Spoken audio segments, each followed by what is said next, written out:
Part 1, Haunted Bungalow. After we migrated to Australia, we stayed with our grandparents and therefore we bought a piece of land and built a new bungalow on top of it. I still remember how Mum happily chose her favorite Irish design, and we saw the builders build it up from ground zero. The house was fine and we were all happy with it. Unfortunately, some years later, my grandfather became very sick, hospitalized for about half a year and finally passed away. We were all very sad, especially my grandmother. So by following a Chinese tradition, we decided to hold a ritual to summon my grandfather's soul within 49 days after he died. Such rituals are very common among Chinese communities all over the world, especially for the Buddhists. The idea is through some chanting, we invite the soul of the deceased to pay a final visit to his beloved family before he goes on to the other realm forever. This logic is based on a mix of human sentiment and Buddhism beliefs. The human soul would have eventually parted this physical world.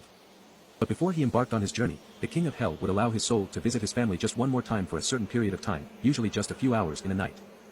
Usually during his final visit, the family members would act pleasant and well in order to show the deceased that there is nothing for him to worry about. Hence he can cheerfully concentrate on his journey to the other world. Also, during the certain hours of his visit, they would prepare some food and drink, in addition to burning paper offering and joss sticks to the deceased who once liked.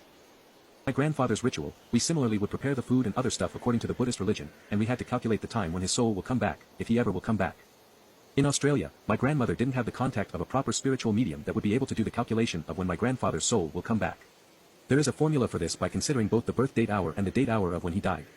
My grandmother had to call up a spiritual medium that she knew in Hong Kong, HK, for this task. A while later my grandmother obtained the predicted date and time which my grandfather's soul would return for a last visit. But here is the mistake that we made.